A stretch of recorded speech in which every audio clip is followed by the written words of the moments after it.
கிராமத்தில் குழந்தைகள் விளையாடிக் கொண்டு இருந்தார்கள். அப்போது ஒரு சிறுவன் மட்டும் வாத்து இருக்கும் இடத்திற்குச் சென்றான். வாத்து மட்டும் அமைதியாக ஒரு ஓரத்தில் இருந்து எப்போதும் வானத்தில் பறக்கும் பறவைகளைப் பார்த்து நிமிர்ந்து நின்றது.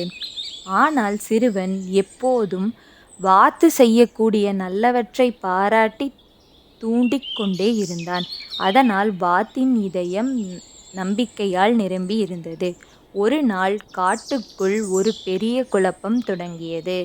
அப்போது இலைகள் அதிர்ந்தன, மரங்கள் நடுங்கினர். வானத்தில் எங்கோ காற்றின் அழைப்பு மட்டும் வாத்தின் மனதில் ஒரு சிறிய தைரியம் முளைக்கத் தொடங்கியது. சிறுவன் கொடுத்த நம்பிக்கையால் அந்த வாத்தின் சிறகுகளின் மென்மை பரவி அது நிலைத்திருந்து சில அங்குலங்கள் உயர்ந்தது. அந்த உணர்வு வாத்தின் மகிழ்ச்சி நிரம்பி முயன்றது.